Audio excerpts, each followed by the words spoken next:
Narduzzi. We have 30 minutes with our school from the Northeast, and we'll have 15 minutes with our head coach, and then 15 minutes combined for our 3 student athletes. Coach will offer his opening statement, then Q&A we go. So, Coach, all yours.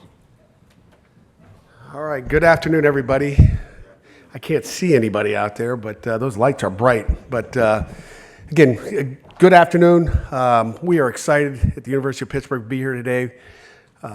It's, again, the start of a 2025 season. We bring in a healthy, fresh, energized football team that has a ton of optimism going into this 25 season. We return a lot of great players on our football team. I think number one, and number two, I think we bring back an entire coaching staff of 10 guys, which doesn't happen all the time. So to have our entire coaching staff back at Pitt, we're excited. It's a heck of a conference. Commissioner's done a great job. You know, again, blessed to be going into my 11th season at Pitt, and under leadership of our chancellor and our athletic director, Alan Green. They've been outstanding, and we look forward to an incredible season and being back here in Charlotte come December. So Coach, thank you. So who would like our first question from our head coach? We will go left side, first row, and then we'll bounce around the room a little bit. Dan Tortora, wakeupcalldt.com. How are you? I'm doing outstanding, Dan. To look at you spoke about feeling good about being in the ACC. Commissioner speaking about the future, about the membership, about everybody being together in this unique world that we live in with the transfer portal, free agency essentially, the NIL, the house settlement. How are you addressing all of this as a head coach? Because a coach got a coach, but now you also have all these other elements of essentially recruiting the players that you have while you're recruiting new players at the same time. Yeah, it's a 24/7 job here nowadays. It's a little different than when I arrived in Pittsburgh in 2015. I think there's so many other options on the board as far as what you're doing, how you're doing it. But, you know, that's why you surround yourself with incredible staff. That's why I'm so fortunate, you know, to have Joan Gable there to help you guide from above, and Alan Green and everybody in our athletic department helping you, like, hey, we got suggestions. I mean, you got tools. You know, a head football coach without an offensive coordinator, defensive coordinator, or special teams coordinator isn't very good. You know, you can't do it all by yourself. So you have tools. And again, all those things, all this, you know, the different circumstances that are happening in college football. I think, number one, we're, you know, working towards a better path in college football. I think we're on the mend a little bit. I think the house settlement, the revenue sharing is a better, you know, model. I think, you know, we get everything else under control. I feel good. But again, my job is to coach. You know, ultimately in the end, I want to coach these guys. This is where I have fun, and that remains my job. You know, I tell our guys all the time, I feel like I'm the Mike Tomlin on the other side of the building there. I want to be a football coach. I don't want to be an administrator. If I wanted to be an administrator or an AD, you know, I'd go be an AD. But I want to be a football coach. And, you know, I got other people to do some of the things that I don't want to do. So I know what I want to do. I want to coach football, and I want to have relationships with my players, and I want to have fun. And that's where the fun begins. Coach, right side about the fifth row. Brandon Pockers with the league winners. Heading into the 2025 season and really over the course of fall camp, what's the mentality you're hoping to instill in your overall roster, and what's the overall goal that you guys are shooting for? Well, I'll start with the last part of that question. Is the overall goal is to win a championship. Our guys break down on ACC champs every day. And just yesterday I said, hey, when we break down on that, let's, you know, it's July, you know, we're a week away, you know, from camp opening up. Like, you better mean it. And, you know, we don't just, you know, it's just not say it to say it. It's say it to mean it. And, you know, in the last 10 years, there's only been 3 teams win an ACC championship, and we're one of them. And that's the goal every single year. And I thought we could do it last year. I thought we could do it the year before. And I think we can do it now. Okay, I think we have a talented football team. Most of our weapons are back. We did not lose anybody that we, you know, wanted to keep in the transfer portal. You know, we've enhanced our roster. So, you know, we stay healthy. God bless you. We stay healthy again. We stay healthy. God bless you again, just in case. But I'm good. I don't get sick. But if we stay healthy, I think we have an opportunity to win a championship, period. And that's the goal. And then, you know, when we win a championship, I tell players all the time, we're going to the playoffs. And that's your only guaranteed way of getting into the playoffs. You know, I don't care, 12, 15, 18. It doesn't matter, you know, but you win an ACC championship, we're in the playoffs. And that's where the fun begins. Coach, left side, third row, all the way to the left. Coach, good afternoon. Katrina, Sports and Culture Media. You've gone on record as to wanting to play West Virginia and Penn State every single year. What is the significance of playing those two games to you, and do you believe there's an actual possibility in the near future? Yes, we'll stick with West Virginia today because they're on our schedule and we get to play them game 3 on 9/13. But I think with the way the college landscape's going, the conferences are kind of exploded, and we got teams from the West Coast that are in the Atlantic Coast Conference. I think those regional rivalry games are critical. Our players look forward to playing West Virginia every year. That's a rivalry game that will end after this year. I think maybe 3 years it picks back up. So we do have a 4-game stretch. If you guys have any power to maybe see if we can get them in the next 3 years, we're willing to make some movements in our schedule and try to get that done. I would love to play them every year. To have at least one rivalry game, which is West Virginia right now. We'd love to have them on. And again, that's what the game is all about. Those regional rivalries, it brings fans in. The fans love it. Our players love it. It's intense. There's no love lost. That's what it's all about. That's college football. Coach, right side, 5th row, right in the middle. Steve with College Football Sunday. Coach, with the extended playoff, recruiting, the transfer portal and all that, what would you like to see changed on the calendar to make it a little more? I was going to see if we could get 13 months a year. That'd be the first thing that would help. That might be easier than making any changes anywhere else, right? 13 months, wouldn't that be great? If we could get that done, it'd be great to spread things out. June might be the worst month of the year. It used to be a pretty good month, but then you add in camps all over the place. Camps on your campus. You throw in the possibility of having 3 or 4 official visit weekends. We also like to coach too. We like to have workouts with our players and be around them and go watch them in the weight room. That doesn't happen anymore like it used to. There were times where we used to go stand down in the weight room and watch our guys for an hour. Hey, the DBs are going to be down there. Hey, DB coach, go down there and watch them and talk to them and just have fun with them. It doesn't happen like it used to be. Thank God we have an incredible strength staff to take care of that and be with our players every day. I don't know if I answered your question, but if I didn't, you can give me a second question. Coach, we'll stay on the right-hand side. We'll go 2nd row, then 3rd row. Coach Najee Wilkins with Georgia Tech on SI. Just question about your sophomore quarterback. Led you guys to a 7-0 start. I know your defense is really good, but just talk about his growth you've seen from him just in camp. Obviously, I know fall camp's right around the corner, but what have you seen from Holstein just in his growth? Yeah, great question. I appreciate that. The defense is not okay yet. We still got a long way to go. Okay, so you got that, Kyle. We can make improvements in every phase of our game. I mean, there's 3 phases: offense, defense, and special teams that are important. We got to take care of the inches better and finish a lot of different things. But going back to the first part of that question, Eli Holstein's had a great off season. He's had an incredible summer with our football team. He went through all spring ball, got 15 days in. I can't tell you he was completely healthy. He was still banged up from a season-ending injury during the season. Took him a little longer than we expected or hoped, but he is back. He's about 224 pounds, ripped up, and we're excited about round 2 with him. We didn't expect. Last year I sat at this podium talking about a different guy, and did not expect him to take the reins like he did a year ago. So he is the ultimate competitor. Okay, I think when game day comes around. That's his deal. And you know what? And then when it comes down to 4th quarter, when the game's on the line, that's a guy that you want taking every snap and touching that ball, when it counts. So, we've got a ton of respect for him.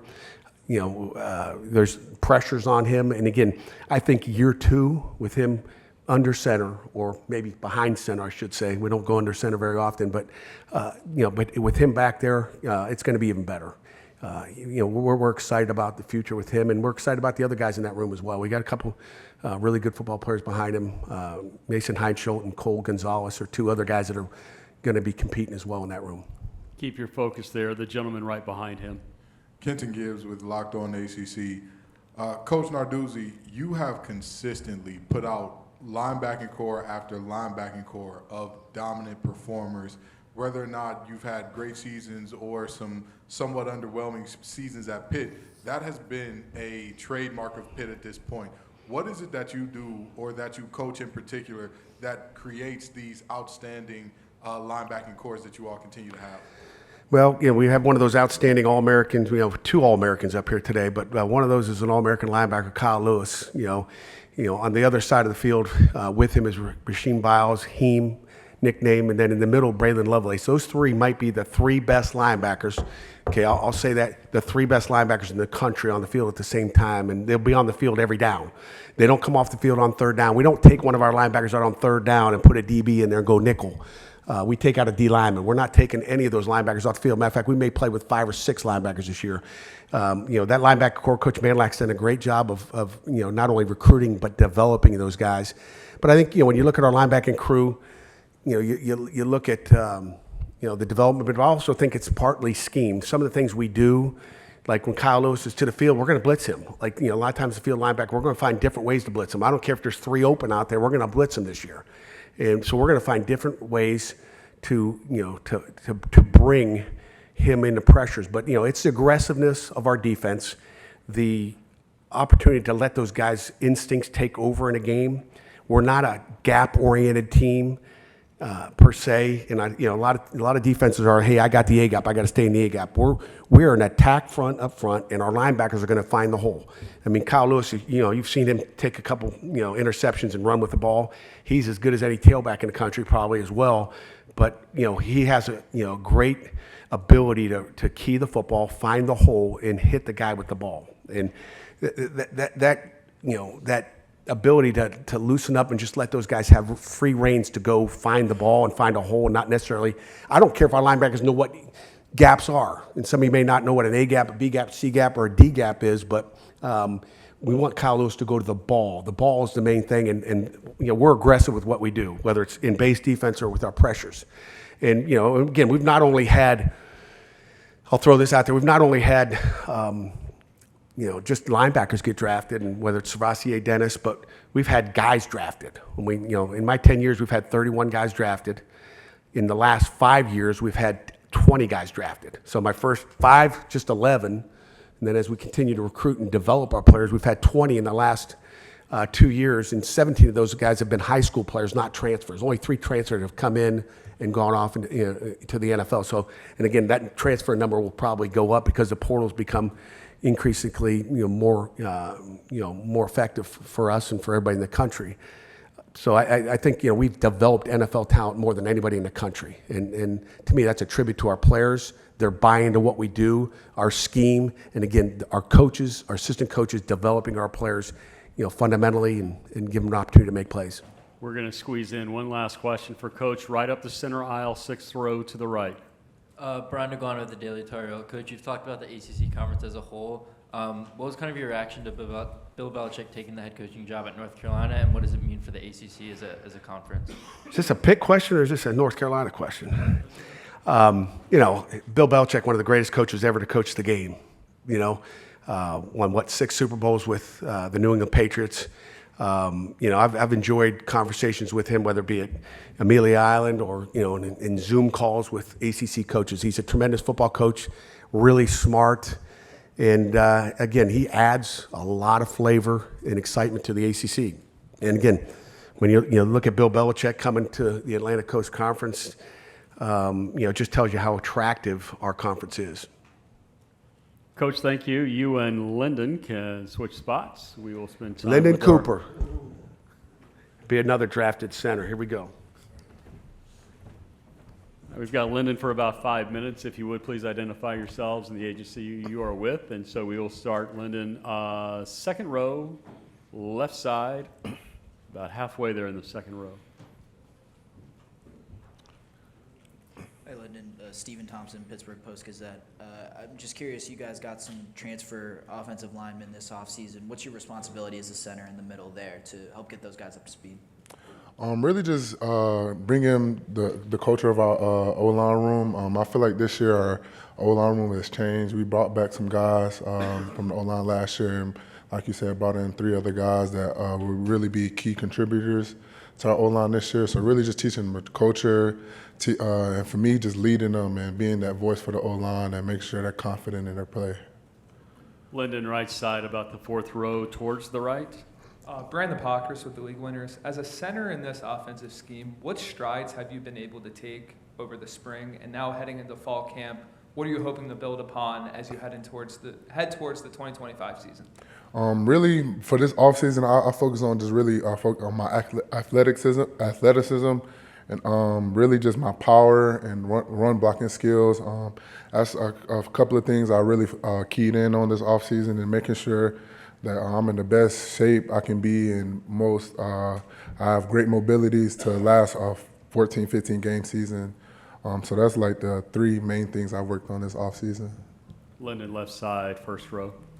Dan Tortora, wakeupcalldt.com. Lyndon, you spoke about the transfers coming in, just what the balance and flow is on this offensive line heading into the fall, of the guys returning like yourself and those new faces, what that flow's been like. The flow's been good. Like, we really picked up some good guys out the portal, with Keith Gavea playing left guard, Jeff Percy, and Kendall Stanley. Those guys came in the room ready to work, humble, ready to listen. And the flow of the O-line room, like I said, was way better than it was last year. We all love each other. That's another reason, like, why, you know what I'm saying, we all decided to come back to Pitt. And I just feel like we're going to be very dominant this season and make sure we keep our quarterbacks protected. Right side, Lyndon, third row. Kenton Gibbs with Locked On ACC. Lyndon, you come from Carrollton High School, a high school that has a very proud tradition of winning championships and things along those lines. You're now at the last coastal school to win a conference championship in terms of ACC championship. How does that kind of winning culture permeate and spread, and in what ways has it manifested this offseason that you're looking to carry forward into fall camp and during the season? In many ways, just being able to be around those championship teams and learning from guys like Javon and Coach Doozy, who's been in those situations, it just shows us that we're more than capable to do that. All we have to do is not beat ourselves, and like what Coach Doozy says, don't have the relief syndrome. When we're up, we're up. When we're down, we got to find a way to get back up. So just having that championship mindset and having that confidence while we play is the key thing that we need to have this season. Lyndon, from the podium, how does your upbringing, how does your background, how has that shaped you and your competitive mindset? For my upbringing, I was kind of under recruited coming out of high school. Had a situation. Well, I came from NC State for 3 years and was kind of put in a little pickle. And I decided when I decided to get in the portal, I wanted to put my career in my own hands, and I bet on myself. And thankfully, Coach Doozy allowed me in his building, and he gave me the keys and the tools and the knowledge I needed to be the best me I can be. And I know I can be a dominant center in this league and wherever I go next. And I just want to keep growing and that's one thing about myself.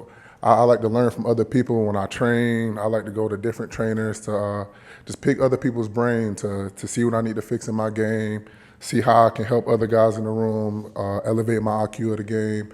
So, like, my upbringing is just never being complacent and always be humble and ready to work. Other questions for Lyndon? Seeing none, Lyndon, you can switch spots with Kyle, and we'll have a few minutes with our linebacker. Again, please identify yourselves and the agency that you are with. That would be fantastic. So, Kyle, we will go left side, front row. Kyle, Dan Tortora, wakeupcalldt.com. You spoke about this team being an actual brotherhood. We hear family all the time, all throughout the country from a lot of different schools. Why do you believe that this is not a fabricated thing, not just for the media or for the outside, but this is an actual brotherhood, an actual family in a world that desperately needs it in college football? I mean, that was the main focus of the all season, you know. We got to work from the groundwork, the foundation. So the first thing was culture, honestly forgot who he was, Coach Dudes, but he brought somebody in. And, right before our OTA practice, we were just talking about what's the culture of the team for, 30 to an hour straight. So that's our main thing to rebuild the first steps. And then, that's just going to carry on from fall camp to the times where it get rough during the season. Kyle, to your right, fifth row towards the right. Brandon Pocker said the league winners, you and the defense were a huge part of why Pitt had so much success as a team last year. What strides are you and the unit as a whole taking to ensure that you not only match that success this season, but exceed it? Just put the same work ethic I put in last year for me. they gave me a cut up of all the plays I did good, all the plays I did bad. Just going over the plays I did bad, see why I did bad, what was I doing, not do it again. And, just Coach Bates always just tell us, always bring a young guy with you. So, bringing the youngins with me, helping them not only, like, understand the playbook, but, like, with somebody like me, how do I read the plays? How do I, like, get the instincts to try to jump something, or what am I thinking of? And just, just keep bringing more people around, and just keep getting better together. Kyle, stay in that neighborhood, just slightly left in the next row. Steve, College Football Sunday. From a player's perspective, can you give us an insight on how intense the backyard brawl rivalry is? Oh, it's fun. So I ain't no pressure or nothing, but it's definitely fun. Like it's something a blessing to be a part of. It's a great rivalry. It's a lot of talking that going on the field. It is what it is. And it definitely be talking off the field. So it's definitely a grudge, and it's definitely a date that's circled on our calendar. So September 13th, we definitely gonna walk into Morgantown, take over. Kyle, to your right still, third row. Kenton Gibbs with Locked On ACC. Kyle, I saw you over there grinning from ear to ear when Coach Narduzzi was talking about how you're as good as any running back with the ball in your hands and all those things. What does it mean to you to have a head coach that reassures you and believes in you in that type of way, that gives you that freedom to say, hey, we're not asking you to be a robot. We're not asking you to specifically hit this gap every single time. We trust your instincts. We trust you to be a football player and go make plays. It means everything to me, because that's the main reason why I'm in the position I am right now, So for him to just have that trust in me to, like, just go make a play, or even just call a play so I can make a play, that's going to be the reason why I make another great season again and lead the team to a championship. Kyle, thank you for the time. You and Desmond can switch places. And we will finish out our time with Pitt with our running back. So who would like the first question for Desmond? Desmond, we're going to go right side, about the fifth row to the right. Brandon Pockris of the league winners, you're someone at the running back position that can do a little bit of everything, whether it's in the run game, in the pass game. How do you approach being such a multifaceted player at the position, and now heading into 2025, what do you want to showcase to even build upon that even further?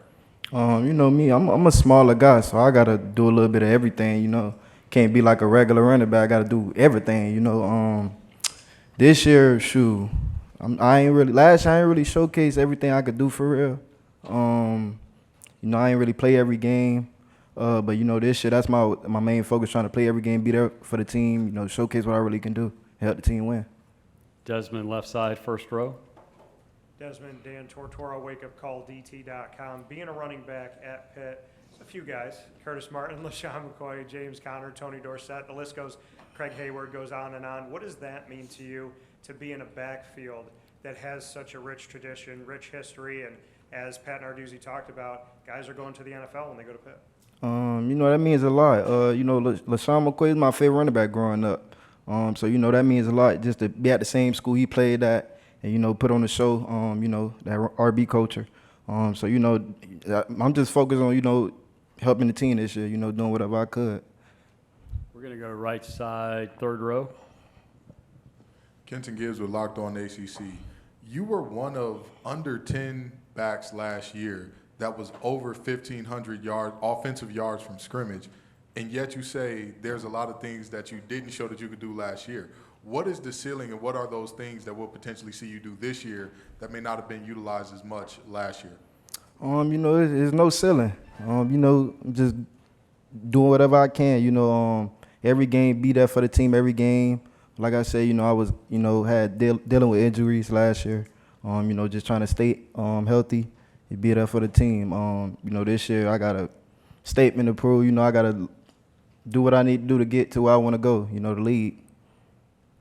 Desmond, from the podium, you mentioned your height and that you've got to work a little bit harder. Was there a moment in your childhood in which that realization came to you that this is who I am and this is what I got to do? Growing up, my dad always, I was always a smaller guy, so, my dad always told me, don't worry about what people say about you. Just do what you can do, handle what you can handle. God blessed me with the skills he gave me, and I just never worry about what people say. Just go out there and play. Other questions for Desmond? Desmond, do you have to win a championship in order to call it a successful season?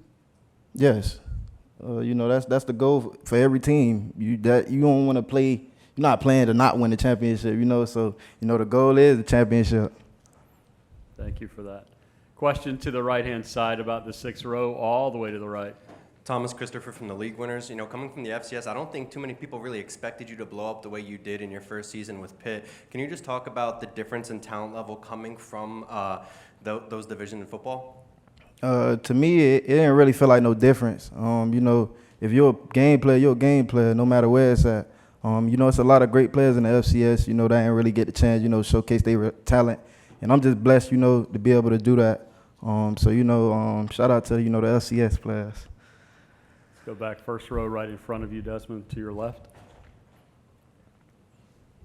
Desmond, quarterback Eli Holstein, just what he was able to do, the success that he had last season. What are we going to see this season from this offense, and what are you excited about in working with him and working with his team? Eli, he matured a lot this offseason. He's a young guy. He matured a lot. I seen him in and out meeting rooms with Coach K, trying to see what he could have did better to help the team win. And I'm just excited for him this year, ready to go out there and play this whole season with him. I think he's going to be real good this year. Desmond, I think your last question is going to come to the right, 6th row or so. Desmond, Taz Henry, College Football Sunday. It says a lot that Coach Narduzzi brought you. You're one of the few running backs that are here today. Would you rather be more of that bell cow running back, or would you rather be a running back by committee? That way you stay fresh throughout the game. Whatever my team need me to be. I'm a team player, so if my team need me to go out there and play every play, that's what I'm gonna do. So there's no really, I don't really care about it. I just want to help the team win.